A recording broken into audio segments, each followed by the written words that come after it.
Buenas. Me da 2, por favor. Listo, muchas gracias. And here we go.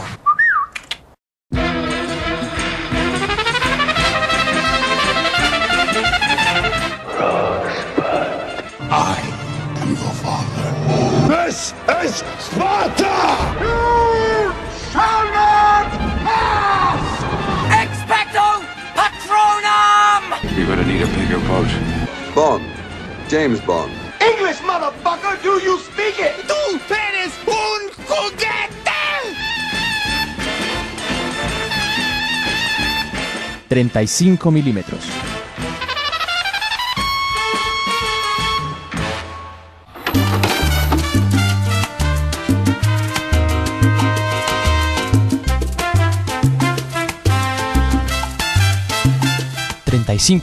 Despliega un nuevo rollo. Los saluda Juan David Martínez Zuluaga en esta nueva semana donde les traemos este espacio donde se piensa, se habla y se vive el cine. Un poco disfónico, pero bueno, lo importante es siempre proseguir obviamente con esta labor que tenemos, obviamente una labor que disfrutamos bastante. Soy el cantante. Ya muchos ya están acabando semestre, muchos ya están rematando. Pero mejor no hablemos de eso, que ahí sí me dan ganas de trasbocar. ¿Cómo estamos, Carlos? Muy bien, obviamente yo haré toda la fuerza por tu voz hoy para que podamos seguir hablando de cine, disfrutando, digamos, de todos estos gustos que nos sobrecogen y nos llenan obviamente de emoción. Hoy tenemos pues un programa en el cual vamos a hablar de cine colombiano, que es finalmente pues digamos nuestro cine, un cine en el que obviamente hay veces no le dedicamos el tiempo debido. Hoy queremos hacer una pequeña compensación y hablar de algunas de esas películas colombianas que nos han tocado la fibra, que nos han marcado, que nos han llenado un poco nuestro imaginario con bellas figuras y bueno, buenas historias también. Y por supuesto, bueno, un programa en el cual pues tenemos algunas noticias y como siempre pues nuestros platos del día para que todos disfruten, digamos, de este 35 milímetros. Claro que sí, inclusive el programa de cine colombiano lo habíamos prometido desde el episodio número 4, este es el episodio número 46, así que nos estamos tardando un poquito, pero disculpan la demora. Sí, pero bueno, no, igual, queríamos que todo ya estuviera realmente listo, queríamos sentirnos listos pues para esto, inclusive en el programa de series ya habíamos tocado más o menos algunas series colombianas, sí. Así que no teníamos tan olvidado el cuento. Sí, y tuvimos un programa además en el que hablamos de las dos películas del 2015, que fueron además pues películas representativas colombianas, porque digamos que no es que sea la primera vez, pero que marcaron, digamos, cierto hito importante, que es premiaciones y reconocimientos en festivales internacionales. La sombra de la tierra y el abrazo de la serpiente, a las que les dedicamos en su momento un programa. Bueno, queremos hoy como continuar ampliando ese universo del cine colombiano, que además ha crecido, creo yo, tanto en cantidad como en calidad. Por supuesto, creo que vale la pena. Por supuesto, recuerden que pueden seguirnos a través de nuestros portales web, Somos 35 milímetros, que es nuestra página de Facebook, y La Caja de Fantasías, que es nuestro canal en YouTube. Un saludo muy especial al profesor Diego Campo, que nos comentó que nos escucha fervorosamente, entonces un saludo para él. Por Dios, obviamente eso es una de las grandes emociones. A Dieguito, mi buen amigo, querido amigo, compañero de trabajo, de vida, de muchas cosas, pues si de pronto tienes la suerte de estar escuchando esta emisión, te agradecemos profundamente la sintonía y tus buenos comentarios y buena energía. Un abrazo y de paso pues iniciemos con este programa.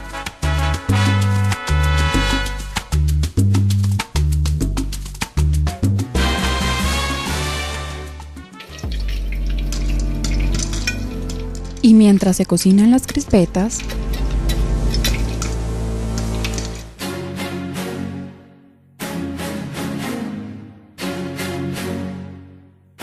ya en nuestra sección noticiosa quisiera que Carlos inicie. ¿Cuál es la primera noticia que tenemos? Bueno, Juan, hoy tengo una noticia que, digamos, pues saca en mí todo el fanático del mundo de los cómics y los superhéroes, y es que ya salió esta semana, finales de la semana pasada, comienzos de esta, está circulando el tráiler de una película en animación de la Liga de la Justicia Oscura. Para los que de pronto no estén muy familiarizados con el mundo de los cómics, que obviamente seguramente conocen la idea de la Liga de la Justicia porque digamos pues es parte de nuestra cultura popular. En el mundo de los cómics hay varias versiones de la Liga de la Justicia. Una de estas versiones se llama la Liga de la Justicia Oscura, Dark, en la cual los personajes, digamos, principales o reunidos son personajes que tienen que ver con la magia, con la hechicería, y otra cantidad de variaciones muy interesantes. Es un proyecto que se viene pensando hace mucho tiempo. De hecho, tenemos entendido, igual en esa noticia yo por lo menos no la tengo tan clara, de pronto Juan sí, que hay una intención de hacer una película real de la Liga de la Justicia Oscura. Desde hace mucho tiempo se ha desaprovechado muchas opciones que tenía. Una de esas era que Guillermo del Toro estaba muy interesado, bueno, él se interesa en muchos proyectos, pero estaba muy interesado en hacer una película de esto. Estamos hablando alrededor de 2007, 2006 aproximadamente, pero DC siempre rechazando opciones, no entiendo por qué. Y hubiera sido una dicha, además. Sí, pues, por supuesto. Hubiera sido una interesante forma de poner en pantalla a estos personajes. Sí. Entonces, en el caso de la película que estamos hablando, y es que sale ya una película directamente a video de animación, digamos, sumándose allá a una especie de microcosmos, microuniverso de películas de animación que tiene Warner en clave de animación. Entonces salió el tráiler, Justice League Stark, que pues digamos que creo que ha por lo menos entusiasmado a muchos de los fanáticos, por supuesto a nosotros, en la cual pues, obviamente nos presentan el conflicto donde la Liga de la Justicia, por lo menos la oficial que conocemos, tiene que recurrir a otros de estos personajes en clave heroica, pero que son personajes pues que no hemos visto en pantalla reunidos, por lo menos en pantalla digamos grande, en este caso pues obviamente directamente a video. Entonces bueno, el trailer es encantador, la película está dirigida por Jay Oliva, es uno de estos guionistas que hacen storyboards para animación, que ya dirigió varias películas, dirigió la adaptación de Batman, El Regreso del Caballero Oscuro, para video también, que tiene dos partes, sí, tiene la dirección de las dos. Y bueno, ya nos presentan este tráiler. Tiene una característica particular de la película, y es que la película es clasificación R. Es una película para adultos, que creo que es la segunda después de Killing Joke. De Killing Joke, creo que estuvo ahorita, salió hace cuestión de unos 4 o 5 meses. Y bueno, y el tráiler se ve muy encantador porque vemos a Batman, como digamos el personaje ancla, que va a ser el puente con todos los personajes, digamos, que no conocíamos de la Liga de la Justicia Oscura. Estarán entre ellos, para los que los conocen, seguramente se emocionarán, John Constantine, Hellblazer, Etrigan, el demonio, está Satana, la hija de Satara, la magra, está The Swamp Thing, personaje queridísimo por Alan Moore. Ojalá Alan Moore no se revuelque mucho con la adaptación. Y bueno, digamos que se ve como interesante lo que proponen, lo que está, digamos, colocando allí. Y bueno, quedamos como a la expectativa de ver cuándo es el estreno. A mí me gustó mucho, pero creo que uno de los problemas que siempre le he visto a estas películas de DC animadas es que tienen la afición de que todas automáticamente tienen que durar 75 minutos. Sí. Y yo siento que el gran problema con esto es que a la larga termina acelerando mucho el ritmo y llevando a que las historias concluyan quizá de una forma más apresurada o más imprevista o de una forma, pues, no sé, poco práctica. Completamente de acuerdo contigo. Incluso tengo la curiosidad. ¿Por qué ese formato? Es decir, ¿por qué tienen esa medida estándar que siempre uno ve la película y dura exactamente hora y 15 minutos? Si es un asunto matemático, dice uno, sentiría que ya los espectadores se ha creado un público, ya hay una expectativa por continuarlas y podría uno sin ningún problema gozar. No sé, es un asunto como mínimo 1 hora y media, pues uno pensaría, pero pues ni modo. Igual son disfrutables, no lo niego. Yo disfruté mucho algunas películas de su catálogo, pero pues habría que mirar. A ver cómo nos va con esta película. La segunda noticia tiene que ver con los derechos de El Avispón Verde y una muy futura película que se piensa realizar sobre el personaje. Yo creo que Carlos está muy familiarizado con el personaje, o bueno, a lo mejor... Lo conozco y lo recuerdo de hace muchos años, claro. La serie es basada en una serie, yo no sé, es de los 50, 60. 70, tenía Bruce Lee por medio. Sí. Claro que Bruce Lee aparece como Kato. Yo vi un par de episodios muy niño, pero digamos pues que no es de las series que me hayan quedado en la memoria marcada. Y obviamente conozco pues que sí hay en la cultura popular norteamericana un amor muy especial por esta serie, que además después se convierte en un cómic. En el mundo de los cómics ha crecido fuertemente y que tuvo una adaptación cinematográfica. Hace unos años, en 2010, por Seth Rogen, bueno, el protagonista inicial, que obviamente estaba más ligado a su humor, que es mucho más desgarbado, mucho más liberado, sin, pues... Corrígeme si me equivoco, Christoph Waltz estaba en esa película... Por supuesto, como villano, sí, que un villano también algo bufonesco, pero yo disfruté mucho esa película con todos y las típicas vulgaridades del personaje. Igual, como los derechos estaban volando, el director en este momento, bueno, Gavin O'Connor, director de El Contador, que es una película protagonizada por Ben Affleck, que ahora mismo está en carteleras, y no estoy, al menos aquí en Manizales, pues precisamente adquirió los derechos. Dice que siempre le ha gustado muchísimo el personaje, que de niño cuando la gente hablaba de Superman o de Batman, él le encantaba el Avispón Verde y que quisiera iniciar una especie de trilogía, una especie de universo. Ahora todo el mundo habla de universos relacionado pues con el personaje, y pues yo estaría encantado porque lo poquito que vi a partir de Seth Rogen, que sé que es muy arrabalero, me gustó. Bueno, Juan, ¿y esta idea de la película es un remake o es inicia de Una cero? reinvención, sí, porque sinceramente a mí me gusta mucho, reitero, la película del 2010, pero con lo que se hizo ahí no se puede entregar más. Ah, bueno, pero interesante. Esos dos personajes queridos en la cultura popular que expanden todo el universo de los superhéroes, maravilloso. Que tiene un automóvil fantástico, Sí, Betsabe, claro. creo que se llama, que es un auto supremamente clásico, pero ataviado hasta más no poder de... Sí, y además que el plot es muy encantador, lo hemos visto en otras partes, donde digamos, el sidekick, el secuaz y ayudante, en este caso, realmente es el verdadero héroe. Superhéroe, sí. Es el verdadero hombre con habilidades, etcétera, etcétera. Con una cosa, pues finalmente el origen del personaje es oriental, un poco, digamos, mística y de modestia y de no interesarle la fama ni el reconocimiento, en ese contraste con este otro personaje mucho más voluble y más egocéntrico. Es muy interesante el plot. También me gustó mucho y esperemos a ver qué nos traen. Igual apenas consiguió los derechos, viene todo el proceso de conseguir estudio y todo el cuento, porque no creo que sea un personaje que la gente o que los estudios de ahora piensen que sea muy redituable, al menos con las nuevas audiencias. Sí, muy cierto. Pero pues con las viejas ahí están. Inclusive creo que hicieron un crossover con Batman en su momento, con la clásica serie de los 60. Habría que mirarlo. Para curiosearlo.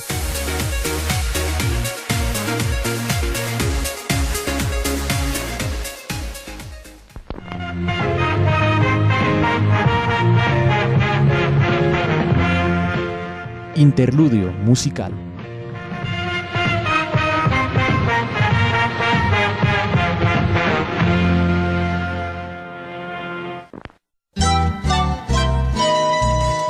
Y en nuestra sección de interludio musical hoy nos ponemos tradicionalistas y ponemos una canción que pudimos escuchar como tema principal de La Tierra y la Sombra, una canción bellísima que se llama Amor se escribe con llanto, interpretada por Garzón y Collazos. No sé, es muy emocional y obviamente encierra todo este tema de la caña quemándose y de sí o no abandonar la tierra, así que escuchemos.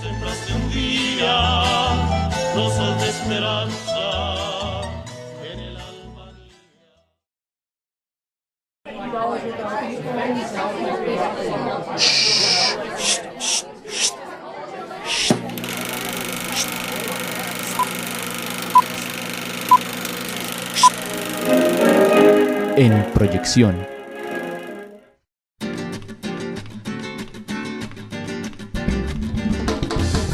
Retornamos a 35 milímetros para quienes apenas nos estén escuchando en este momento. Hoy vamos a hablar de cine colombiano. Vamos a dar algunas recomendaciones, qué nos ha gustado de él, qué no nos ha gustado de él, qué directores nos gustan, cuáles nos apasionan, qué no nos ha gustado, pues porque hay de todo realmente. Y pues nada, hacer un pequeño sobrevuelo, a ver qué tal nos parece. Recuerden que pueden seguirnos a través de nuestras redes sociales, Somos 35 milímetros, que es nuestra página de Facebook, y La Caja de Fantasías, que es nuestro canal en YouTube, donde pueden ver todos nuestros podcasts. Una pequeña aclaración referente a los podcasts, porque hay mucha gente, obviamente, de otras partes del mundo que nos están oyendo desde ahí, desde California, de toda Latinoamérica. Muchos dicen, ¿y por qué cortan las canciones en algunas secciones musicales o en algunos elementos? Entiendan que no es porque nosotros queramos, es porque, aunque aquí en la emisora tenemos los derechos para transmitir todas las canciones que queramos, en internet no. Entonces nos podrían cerrar la cuenta o borrar el programa, pues porque las canciones no tenemos nosotros los derechos. Así que ya saben que si quieren tener la experiencia completa con todo el sonido, sintonícennos todos los martes a las 7 de la noche o los domingos a las 8 y 10 de la mañana. Carlos, iniciemos pues de lleno con el cine colombiano. Bueno, yo quisiera como hacer un comentario inicial en general sobre el tema del cine colombiano, que creo que es importante, y es mucha gente, digamos, pues porque el acceso no es sencillo, o por X o Y motivos, tiene la idea de que el cine colombiano es relativamente reciente. Realmente el asunto no es cierto, o sea, es decir, ha crecido, como decíamos hace un momento, la producción de cine colombiano, pues el cine colombiano es casi tan antiguo como la historia del cine misma. Sí. Yo no soy historiador de cine, pero tengo la idea de que desde 1902 aproximadamente se data de la primera llegada del primer proyector, cinematógrafo aquí al país. Uh-huh. Y empieza la producción, digamos, en esas épocas. Por lo menos sé que, digamos, que desde el 10 en adelante empiezan a hacerse películas. Otra historia distinta es que se hayan perdido muchísimas de ellas. Casi y que todas. Digamos que, claro, la restauración y mantener ese tipo de películas es difícil. Pero digamos que empecemos como teniendo presente el cine colombiano. Es un cine que tiene perfectamente 110 años de historia. Entonces digamos que estamos tras una gran tradición que obviamente con el paso de los años, conforme las tecnologías avanzan, conforme hay leyes de conservación, pues hay más producción y más posibilidad de mantenerla y de acceso. eso incluso tiene una cantidad de bemoles, porque digamos que uno de los grandes problemas para una filmografía como la nuestra es si tiene o no apoyo del Estado, que hayan habido una cantidad de historias y peleas, ha tenido distintos momentos de apoyo, otros momentos de corte, entonces eso ha afectado, por ejemplo, las producciones. Desde el año 2004 en adelante que hay una ley de cine, hay un apoyo estatal fuerte desde el punto de vista del Ministerio de Cultura, ha permitido que crezcan las producciones, eso ha hecho que también ciertas productoras ya en una lógica mucho más de inversión de capital, incluso los canales como RCN Caracol inviertan, y haya crecido la filmografía, cambios de tecnología, universidades que tienen escuelas de cine, laboratorios para la postproducción, que antes todo eso se hacía en Estados Unidos. Exactamente, entonces digamos todo eso ha permitido que tengamos una historia gruesa detrás, pero es un comentario inicial como para que tengamos presente que estamos hablando de una historia inmensa, pues que por supuesto no vamos a agotar en el programa. La idea de hoy, como bien lo dice Juan, es que hablemos de algunas de esas películas que en algún momento nos han gustado, nos han marcado, nos han dejado un buen sabor, o incluso las que por el contrario, digamos que no. Incluso una cosa interesante es que ya incluso el mismo público colombiano empieza, cuando uno conversa, digamos, de una manera mucho más informal, a reconocer que hay una distancia, por ejemplo, no digamos entre cine de autor y cine comercial, pero sí reconocer una distancia entre cierto cine colombiano, pues que tiene unas apuestas estéticas particulares, que tiene unas búsquedas, que tiene por lo menos un interés de carácter artístico, y otro cine que está pensado estrictamente como entretenimiento. Y pienso siempre en esta saga del paseo. Que no debería ser una saga. Sí, que no debería ser una saga. Que son películas que están pensadas con estrategias muy comerciales, las sacan a final de año, las sacan en diciembre cuando la gente está en vacaciones, como entretenimiento, como un asunto escapista, con un modelo, yo he visto un par solamente, un modelo de narrativa pues muy comercial hollywoodense, realmente ahí se pierde cualquier, digamos, intento de crear una marca colombiana dentro del cine. Pero es interesante porque la gente empieza a distinguir este tipo de cine y otro cine colombiano que apuesta otras cosas. Igual, muchos también inclusive apuntan que una forma interesante de hacer crecer la industria, porque es que el problema aquí es que no hay una industria consolidada, que sí, que la ley permite hacer muchas convocatorias y eso llama la atención pues para que se le dé la oportunidad a gente que quiera hacer sus proyectos, pero aún así no es suficiente. Entonces muchos argumentan que son estas películas de reciclaje, desechables, yo me atrevería a decir que es el término más adecuado, que es lo que hace a la larga crecer la industria, por lo menos comenzar a dar plata. Sí. Para apostar por proyectos un poquito más especializados. Por ejemplo, muchos le tiran mucha basura a Dago García. Yo tampoco lo voy a defender, no creo que su cine sea muy bueno, pero aún así, con todas las películas basura que él saca, él subsidió y dio parte de la plata para producir El abrazo de la serpiente. No, entonces, yo digo que hay unas por otras. Sí, hay unas por otras, está muy bien.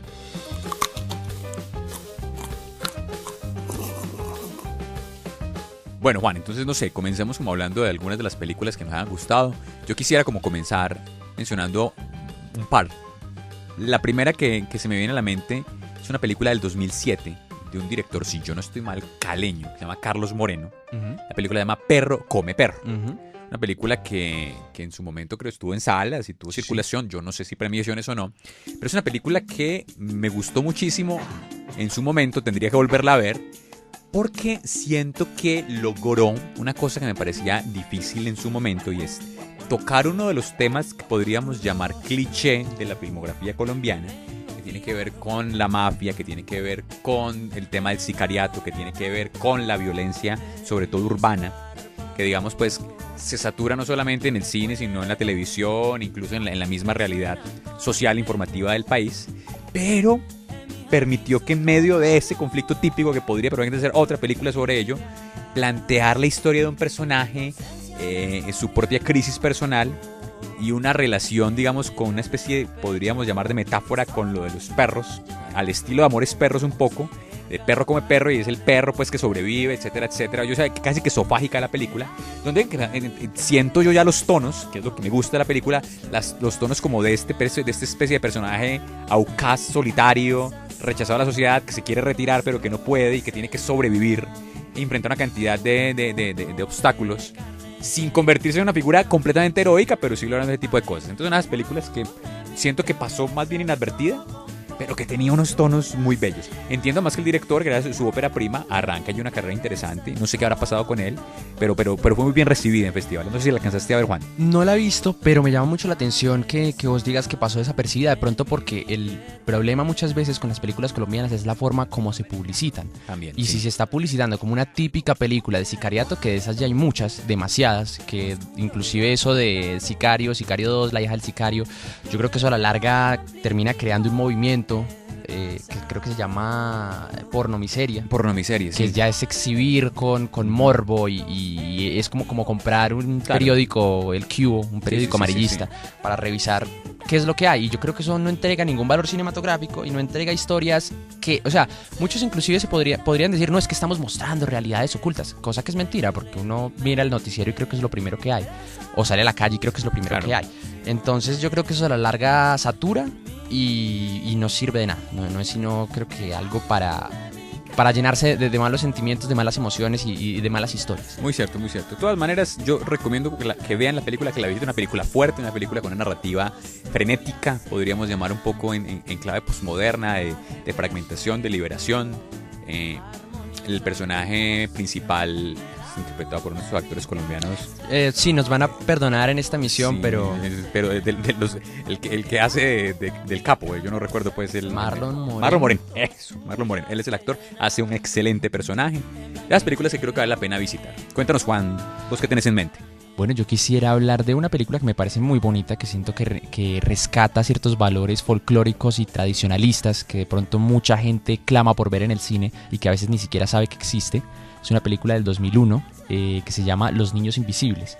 No sé si Carlos me recuerda quién es que es el director. ¿Lisandro Duque? Lisandro Duque es el director de Los Niños Invisibles. Es una película muy bella. Un poco, digamos, como mencionas, pues el tema de valores. Es una película de época. Si yo no estoy mal, es ambientada cerca del río Magdalena. Y cerca de los años 50, la primera llegada de los televisores y los televisores pues que se ponían en las plazas públicas. Que tiene una historia muy bonita un poco de cómo la imagen ya televisiva va entrando y las dinámicas y las prácticas rituales alrededor de eso. Es una población que se llama Balema, Tolima, si no estoy mal.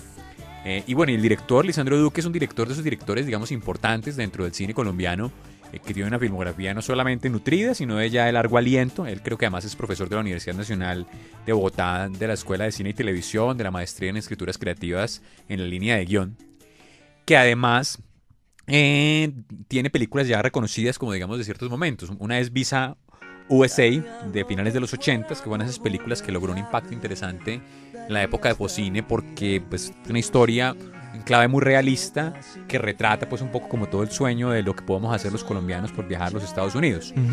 Yo diría incluso una cosa que me atrevo como a sentir en el cine de Lisandro Duque, como de estos grandes maestros clásicos, como comparando un poco como con esos grandes directores de cine de Hollywood clásicos. Tiene una visión épica de la vida, que además pues muestra un poco el drama con crudeza pero con gentileza al mismo tiempo, es decir, muestra las cosas duras pero lo hace con un tono que lleva al espectador. Y tengo en mente una película, ahora que estamos como en eso, que se llama Los Actores del Conflicto, que hizo después en 2005, bella, que juega como la historia de un grupo de teatro que representa un poco los dramas en medio de la guerra y llega a una zona de conflicto. Bueno, fue interesante. Ese es Lisandro Duque. Qué genial, gracias pues por este breviario sobre quién es obviamente el director, directores que a veces ni siquiera reparamos en que existen. Y retornando a Los Niños Invisibles, toca la historia de 3 chicos que obviamente estamos hablando de unos 8, 9, 10 años, que están en la escuela. Uno de ellos está enamorado de una chica que la cree supremamente divina, la tiene completamente endiosada. Y empieza a partir pues como de la tradición oral y de cierto brujo, cierto culebrero que va por su pueblo, le comenta que hay una forma de hacerse invisible y él quiere hacerse invisible junto con sus amigos para pues como estar más cerca de ella. Y me parece muy bonito, muy bello, explora todo esto de los amoríos en la primera infancia, qué es el amor, cómo se siente, y es completamente precioso. El encanto además pues de los niños, cómo construyen su propia relación con la realidad, creer en la magia. La simpleza del mundo en el que ellos viven y cómo en cierto modo tiene una propia complejidad. Y cómo opera ese mundo alrededor de eso y las cosas se van sintonizando. Es una bella historia. De hecho, además, Juan, como lo conversamos en algún momento, lo mencionabas vos, de esas películas que agradan bastante porque rompen como con quizás el imaginario que tenemos de un cine colombiano volcado a la pornomiseria, volcado al tema finalmente como de la explotación de las situaciones dolorosas del país. Aquí es otra cosa, en clave costumbrista, en clave también intimista, bueno, que uno disfruta y que alegra. Yo en esas películas, pues yo también las terminé viendo en video después, yo no sé si estuve en sala en su momento, qué tanto la conoce la gente o no. Igual para los que no la han visto, los invitamos. Creo que inclusive está en YouTube y ahorita, pues recordando el diálogo final, que me parece un diálogo bellísimo, no les voy a decir cuál es, pero creo que también la película se presta como para entender el tema de la invisibilidad de pronto de otra manera, de pronto como una especie de cohibición emocional, como Bonito, una especie sí. de falta de autoestima, de autoconfianza. Me parece bellísimo realmente, y si quieren ver algo diferente, algo un poco más entrañable, ahí tienen esa interesante opción. Carlos, quisiera que entonces ahora hablásemos de malas experiencias que ya hemos tenido en lo referente al cine colombiano. Obviamente hemos mencionado un poco el tema de, claro, que está toda esta tradición, digamos, de películas comerciales que optan como por explotar finalmente ciertos modelos de narración muy, digamos, escapistas, que no ayudan mucho. Pero yo quiero hablar de una película que siempre digo que le valoro un poco la intención, o sea, por lo menos, digamos, el riesgo estético de hacer algo diferente, o por lo menos otras estructuras, pero que siento que decepciona bastante ya al momento de la realización, que se llama Diástole y Sístole, de Harold Trompetero. Yo no estoy recordando muy bien la fecha, eso es de principios del 2000, 2001, bueno, como en esta época, que es un experimento de este director interesante, vuelvo e insisto, por lo menos como propuesta, en la que nos quiere contar un poco la vida cotidiana de las relaciones de pareja, de matrimonios, de noviazgos, del que está saliendo por primera vez con una chica, los coqueteos, y mostrando desde las nimiedades más cotidianas, el cuelga tú, cuelgo yo, ay, no me llamaste, sí me llamaste, ay, tan lindo, ese tipo de juegos. Y la estructura que propone la película es que los personajes nunca se encuentran físicamente entre ellos, todos hablan por teléfono. Entonces nos muestran siempre un plano del personaje hablando por teléfono con la otra persona con la que habla, desde los teléfonos celulares hasta los teléfonos de la casa, los teléfonos públicos. Pero finalmente la película cansa, se vuelve pesada la estructura, se vuelve repetitiva la situación. Intentan introducir unos tonos de comedia, que recuerdo la experiencia que la vi en sala en su momento. La película posiblemente 1 hora y 20, 1 hora y media, pero que no estoy exagerando, en cuestión de 30 minutos se había vaciado más de la mitad de la sala. O sea, la gente no se conectó. Buenas películas se pagan advertidas con un gran reparto, un gran riesgo. Entonces, de eso que dice uno, interesante los riesgos creativos, pero finalmente mal lograda la película y en todo sentido. Bueno, en mi caso, pues obviamente hablar del Paseo 3, que fue una película que estuve viendo, que vi pues en formato televisión video. seguramente uno un fin de semana porque no había nada más para ver. Pero terrible, terrible, me parece desastroso. Y obviamente hablando también de Dago García, hablar de una de sus obras que creo que es del 2001, que es La Pena Máxima, Okay, y sí, sobre La Pena cómo Máxima. un grupo de hermanos hacen una especie de apuesta, apostando parte de la casa, de sus ahorros, y lo terminan perdiendo todo, y más porque terminan metiendo una especie de radio al féretro de su tío, que coincidencialmente murió el mismo día que la selección juega. Pero me parece terrible más que nada porque ahí es imposible generar empatía ante el personaje principal, que es detestable y que le da ganas a uno como de sacudirlo, de por Dios, todo lo malo que te está pasando es, o sea, te lo mereces. No puedo pensar que el protagonista logre su objetivo, porque no. Igual, de pronto raya mucho el hecho que yo tengo una distancia muy grande pues en lo referente al fútbol. Sí. Entonces, a lo mejor es por eso, no entiendo mucho esa pasión. De vez en cuando lo disfruto, pero no lo entiendo. Entonces genero Yo sí no la disfruto nunca realmente. como tal una ruptura terrible. Yo esta no la he visto, pero me hace recordar, Juanes, otra película que se llama Golpe de Estadio. Sí. De Sergio Cabrera, Sí. 97, 98, incluso no la tenía como muy fresca, Sí. que también gira alrededor del mundo del fútbol, pero que es una película que yo disfruto bastante. Sergio Cabrera, incluso digamos vale la pena, teníamos pensado también hablar de directores. Claro. Son los directores importantes en la historia del cine colombiano, una historia singular. Yo recuerdo que es un personaje, es colombiano él, pero que se crió en China. Sí. Y tiene pues En una todo, visión... todo su momento comunista. Exactamente, en un momento efectivamente, digamos, donde la izquierda pues política china era muy importante. Es una China muy distinta a la China comercial que conocemos, Y a la imperialista más clásica. obviamente. Y recuerdo que este hombre llega, que me sorprende bastante porque su filmografía, valga la pena, es que estamos hablando de cine colombiano, tiene un tono folclorista en cierto sentido, muy gitano, siento yo. Sí. Una cosa muy, muy nómada de sus personajes, muy, muy ligeros, muy volátiles. Golpe Este es una película de sinsabores. Yo recuerdo que la crítica la golpeó bastante, fue muy mal recibida, pero el público sí la disfrutó mucho. Yo recuerdo que la gente se divirtió. Yo la visité tiempo después y me encontré con una cosa muy valiosa, que posiblemente en otras películas que necesitan otro tiempo, no son buenas en su tiempo. Le cuento la historia de cómo alrededor de un partido de fútbol se hace una especie de pequeña tregua entre la policía o el ejército y la guerrilla, poco el conflicto y cómo la necesidad de el único televisor que sirve para ver un partido de la selección se convierte en ese leitmotiv para el encuentro. Pero digamos que más allá de ese quid hay una cosa interesante como con eso, ahora hablando pues de que el fútbol aparece en el cine. Yo no sé, Juan, ¿por qué no hablamos como directores? Claro que sí. ¿Qué te ha gustado el cine colombiano? ¿Quién tienes en mente? Pues hay un gran consentido personal que es Andrés Weisz, que claro. lleva ya de momento 3 películas, es un director Nobel. Estoy esperando que saque su próxima película, que desde hace tiempo la lleva prometiendo, pero pues nada. Recuérdanos qué ha hecho. Yo creo que yo vi algo. ¿Satanás? Ha hecho Satanás, Es la que de no 2006, que es la adaptación del libro homónimo de Mario Mendoza, que no es tan fiel, pero antes valoro mucho que no sea fiel, porque Andy Weisz imprime ciertos elementos, ciertos cambios que en esencia uno diría, esto no afecta nada, pero a la larga sí inyecta elementos distintos sobre cómo apreciar la historia. Sí. Okay. Por ejemplo, un pequeño detalle. En el libro original es un padre de familia el que acude a un sacerdote a decirle estoy muy mal, necesito ayuda, me estoy enloqueciendo, todo eso. En la película es una madre de familia. ¿Cuál es la diferencia? Que llegado a cierto punto, o sea, todo confluye en lo mismo. Esta madre de familia termina asesinando a su familia. Pero creo que hay una carga simbólica extra cuando nos damos cuenta que no es un padre, sino una madre, y más una madre soltera. Claro. Y hay pequeños detallitos por ahí sueltos que uno dice, esto nutre de una forma muy interesante como tal la historia. Igual no es demasiado ampulosa, no es demasiado grande, no es demasiado importante la película, pero me parece muy interesante. La segunda, que es del 2010, que es La cara oculta, que tuve una experiencia magnífica yendo a verla, sobre todo porque fui a verla sin tener idea de qué iba la película, ni siquiera sabía quién era el director.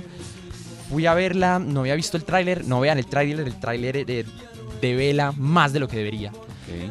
Pero es fantástica, tiene que ver con amoríos, con el conflicto de las relaciones, sobre cómo las relaciones no hay ni buenos ni malos, sino que sencillamente a veces las pasiones arrasan con todo y la situación. Es muy genial, tiene que ver con una casa, un director de música español que acaba de perder a su novia, acaba de desaparecer, y algo extraño ocurre en esa casa, pero no les quiero decir nada porque es que... Como un tono thriller, es un tono thriller de suspenso, de misterio, es muy, muy, muy interesante. No les quiero decir más, pero se va tejiendo una historia muy interesante porque la película cambia llegado a cierto punto cuando se le devela a uno qué fue lo que pasó. Y por último, que es la que más me gusta, del 2013, que es Roa, que es una adaptación, si mal no estoy, del libro El crimen del siglo, y que obviamente retrata todo lo referente a lo ocurrido el 9 de abril de 1948 con el magnicidio de Gaitán, y habla pues, o sea, de cómo fue el asesinato bajo la perspectiva de su asesino, que es obviamente Juan Roa Sierra. Entonces nos habla, de hecho me gusta mucho el eslogan de la película, que es los perdedores también escriben la historia. Qué bonito. Y que habla sobre precisamente esta persona que es un desempleado, que es un inútil, que la esposa lo quiere dejar, que no hace nada por su vida, y cómo su amor hacia Gaitán termina desembocando en un odio que lo lleva en cierto punto a querer matarlo. Pero me gusta mucho porque hay un trabajo en la fotografía que está muy cuidado, las actuaciones también me gustan mucho, hay obviamente de época, estamos hablando de los años 50 también, una Bogotá, una Candelaria que se ve intacta, que se ve nuevecita. No sé, me parece bellísima esa película y es mi gran director consentido. En esas 3 películas lo he disfrutado bastantísimo y espero su siguiente película, que según él dice que se llama Animales Domésticos. Okay. Pero pues hay que mirar, a ver. Carlos, no sé de pronto qué acercamiento habrás tenido tú con algún director interesante. Bueno, si yo por mencionar rápidamente, ya dijimos algo de Sergio Cabrera, me gusta parte de su obra. Hay un director que me gusta mucho, yo es que Vázquez le conozco 2 películas, no sé si ha hecho más, es Felipe El Jure. Le disfruté la primera película que le vi, que es La gente de la Universal, como nunca, es quizás una de mis películas favoritas del cine colombiano. 1995, nos muestra un poco todo el tema de la colombianeidad, pues sí, efectivamente el adjetivo se puede aplicar, corrupción y lógicas, con unos toques de humor, obviamente de suspenso, relaciones melodramáticas, muy bien logradas, unas actuaciones maravillosas. Hizo Colombian Dream en el 2006, que es la segunda película que le vi, disfruté mucho en su momento, la volví a visitar hace poco, ya me desencanté un poco de la película, pero me sigue gustando porque es un director que tiene una apuesta frenética, posmoderna como con su trabajo. Y muy rápidamente, pues obviamente digamos que hay que mencionar, solamente por mencionarlos, Víctor Gaviria y Ciro Guerra. Lo que pasa es que sabemos que son los más conocidos y los que han tenido más renombre, que son directores que hay que visitar. Por supuesto que sí. Carlos, no sé, comentarios finales ya para ir acabando. No, yo creo que ya que estamos como sobre el tiempo, nada, es recomendar que vean cine colombiano, hay que ver de todo, hay muchas cosas para ver, la industria ha crecido. Hay obras, sobre todo que han empezado a experimentar, están saliendo directores ya formados, es una cosa interesante, formados de escuelas. Es una historia bonita que pues, otro día la comparamos en la historia del cine a gran escala. Y que están teniendo están intentando formar su propio estilo y no bajo un estilo estadounidense, sino más bien crear su propia marca y eso es interesante. Bueno, nada, simplemente vean cine colombiano. Ojalá no solamente las películas de diciembre, hay muchas más cosas para ver. También hay por ahí una que otra cosita de animación, por lo general algo toscas, Bueno. pero pues hombre, valen la pena. Muchísimas gracias, Carlos, por habernos acompañado el día de hoy. Audiencia, muchísimas gracias por sus comentarios, por seguirnos, por escucharnos, y sin más que decir, pues nos vemos ya la próxima semana. Por una historia, por mil historias que sean contadas, pero sin huecos.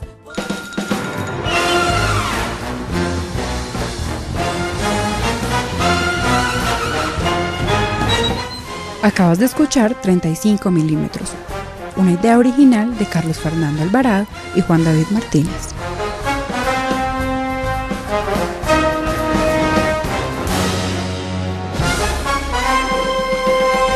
Hasta la vista, baby.